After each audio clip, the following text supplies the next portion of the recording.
Ya pemirsa, kembali lagi dalam program Toko Kita masih bersama Profesor Amzulian sebagai Ketua Ombudsman Republik Indonesia. Prof, gimana nih Prof? Apakah Ombudsman memiliki kewenangan untuk memberikan sanksi terhadap lembaga negara, Prof? Ya, saya berkeliling banyak institusi, banyak daerah, tepat sekali pertanyaan seperti itu. Iya. Ya, bahkan ada yang mengatakan, ombudsman kan hanya bisa memberikan rekomendasi. Iya. Saya suka pertanyaan itu. Kenapa? Yang pertama memang kita ini sakit juga negara kita ini. Karena segala sesuatu dikaitkan dengan orang mau patuh kalau ada masuk penjara. Kalau nggak masuk penjara orang nggak mau patuh. Ya kan? Artinya kultur itu nggak terbangun. Iya. Ya. Nah, oleh karena itu betul bukan hanya ombudsman, kalau kita bicara seperti komisi judisial, komisi-komisi yang lain tuh nggak ada sanksi. Oke. Malah sebetulnya lebih kuat ombudsman. Iya. Nah, nanti saya ceritakan kenapa lebih kuat ombudsman. Nah, ombudsman betul hanya bisa memberikan rekomendasi. Iya. Tapi saya dalam berbagai kesempatan menyatakan bahwa patuh tidak patuhnya Anda pada rekomendasi ombudsman itulah menunjukkan tingkat keberadaban lembaga atau institusi yang Bapak Ibu pimpin. Saya bicara dalam berbagai kesempatan, baik itu kepada menteri dan seterusnya. Jadi kalau Anda patuh, Anda beradab. Saya nggak tahu pakai bahasa mana lagi yang lebih keras ya. Kalau Anda nggak patuh, berarti Anda nggak beradab. Ini kan lembaga negara. Tidak menghargai adanya lembaga negara gitu ya, Prof? Ya, menunjukkan kualitas Anda juga gitu. Saya selalu meyakinkan itu. Namun demikian tentu secara sistem kami membangun paling tidak ada 3 langkah untuk memastikan bahwa kata Anda tadi, kok nggak ada sanksi gitu. Iya. Walaupun ya saya katakan sebelum saya cerita tiga strategi itu, kalau dalam undang-undang pemerintah daerah itu jelas.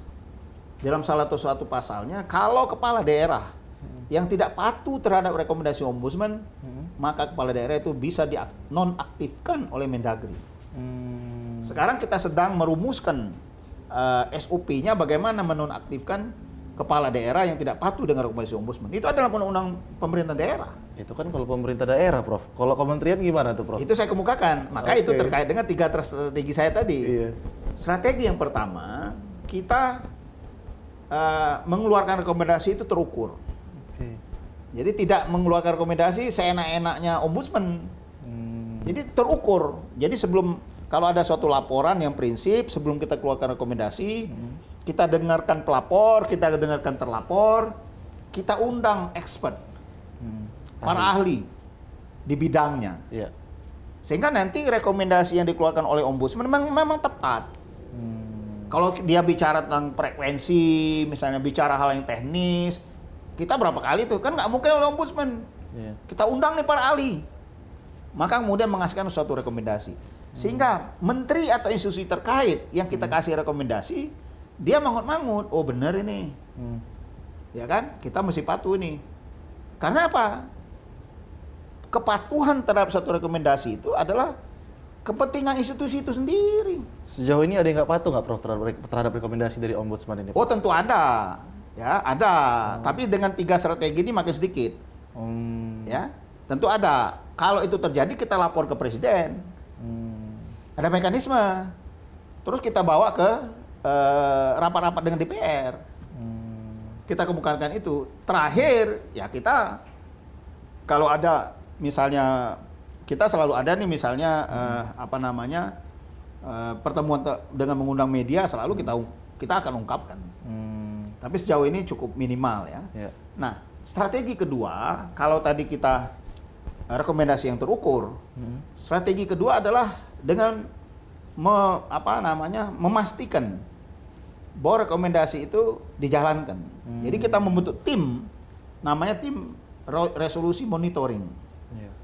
Jadi tim ini memonitor bagaimana rekomendasi kita dijalankan atau enggak. Jadi sudah kita membuat rekomendasi terukur. Yang kedua ada tim yang memonitor, ya rekomendasi itu dijalankan atau tidak. Ya, yang selama ini nggak ada. Di era kita ada. Jadi kalau sudah terukur, kemudian dimonitor, ada tim khusus yang nindaklanjuti terhadap suatu rekomendasi, itu kan suatu jaminan bahwa itu akan dijalankan. Itu yang kita lakukan. Ya, kalau saya terus terang saja, kalau kita melihat suatu negara yang mengaku sebagai negara yang civil society, Iya. negara demokrasi, masa iya nggak mau patuh rekomendasi suatu lembaga? Iya kan? Mestinya kan apa ya? Misalnya kita pernah mengundang Gubernur DKI misalnya. Pada waktu itu Wakil Gubernur yang datang Pak Jarod. Kita melakukan investigasi terhadap Transjakarta misalnya. Iya. Datang nih semua wali kota. Saya katakan di salah satu ruangan di sini. Seringkali swasta itu Iya. bayar mahal konsultan untuk ngata-ngatain dirinya gitu. Tolong pakai konsultan, di mana kelemahan kami gitu. Bayar loh saya bilang. Iya, iya. 1 miliar, 2 miliar, 5 miliar, ya kan Iya. Anda sebut.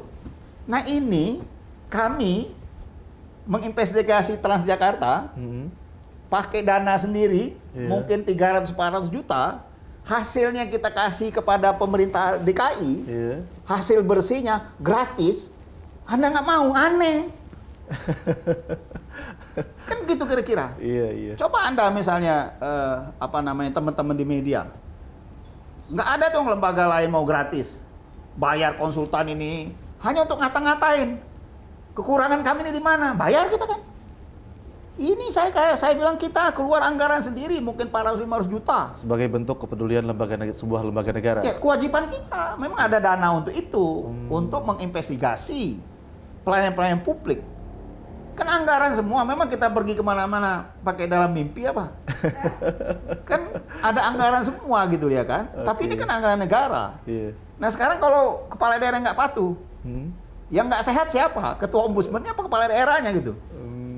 Kan kira-kira gitu. Nah kita coba tumbuhkan ini. Oke. Ya, saya pikir ya orang cerdas semua lah di Republik ini. Kemudian strategi yang ketiga apa itu, Prof? Ya itu saya katakan tadi, menindaklanjuti dengan lapor ke presiden atau bawa persoalan itu ke DPR. Baik, selama ini ataupun sejauh ini ya, Prof, dukungan presiden dan juga DPR terhadap ombudsman ini seperti apa, Prof? Ya, terutama saya pikir luar biasa ya. Kalau dari sisi DPR, Ya.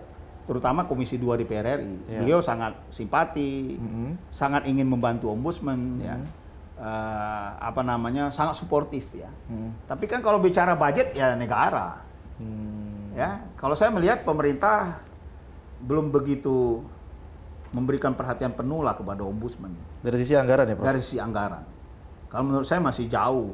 Kalau dari sisi kewenangan, Prof, apakah undang-undang ombudsman menurut Profesor sudah tepat atau masih ada yang kurang Ya. dari sisi kewenangan? Saya tentu pada posisi kami menjalankan undang-undang. Iya. Kami tidak komplain ya, artinya perintah undang-undang kami jalankan. Ya. Oke. Nah memang tentu kalau karena kita pengawas eksternal ya, tentu kalau kita bandingkan dengan ombudsman di negara-negara lain, Iya.